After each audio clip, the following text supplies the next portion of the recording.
Getting closer and closer, 11 days to go until the Super Bowl. And as you can imagine, fans are already starting to arrive in the Valley. Yeah, that's right. Among those fans is a growing crowd of Latinos. But as Team 12's Adriana Loya reports, that representation lags on the field. This jersey here, I've had it for 10 plus years. Jose Beltran lives and bleeds sports. My whole life. Pero fútbol americano is his favorite. We love the Cardinals, loyal to the soil. The Arizona native is one of more than 31 million Latino fans. It's shifted more than what the metrics say. And the NFL says the Latino fandom grew twice as fast as all fans since 2010. The growth is really coming from the NFL's approach to how they target and really communicate with Latino fans. Orlando Avila is the director of marketing for the Arizona Cardinals. You become a fan of a sport when you're playing it. He says the league has pushed and moved forward with initiatives, campaigns, and grassroots programs to grow its fan base, focusing on flag football and introducing the sport at a young age. In Mexico alone, it's second only to soccer. 17 years after the first ever regular season game was played outside the U.S. in Mexico, the fan base in the Aztec country has exploded, with an estimated 46 million more fans there. But it's not just understanding the language, it's understanding the culture.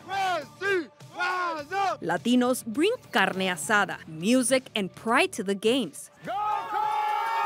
But that love for the sport doesn't translate to the field. Of the 1,700 players in the league today, the NFL tells me only about 20 identify as Latinos.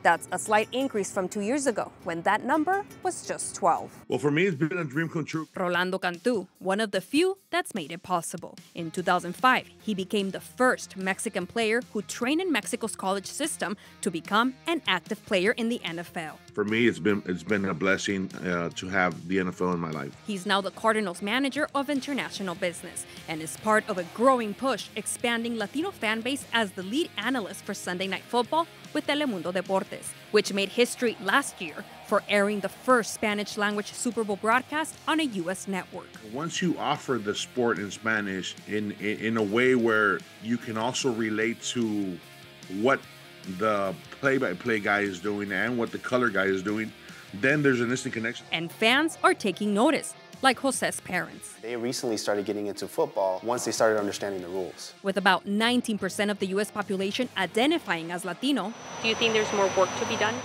There's always going to be more work to be done. The focus is not just having more Latino last names on the back of jerseys, but more coaches, trainers, and league staff representing fútbol americano. You're just a fan of the game. Now, by 2050, 53 million Latinos are expected to be NFL fans. In Phoenix, Adriana Loya, 12 News.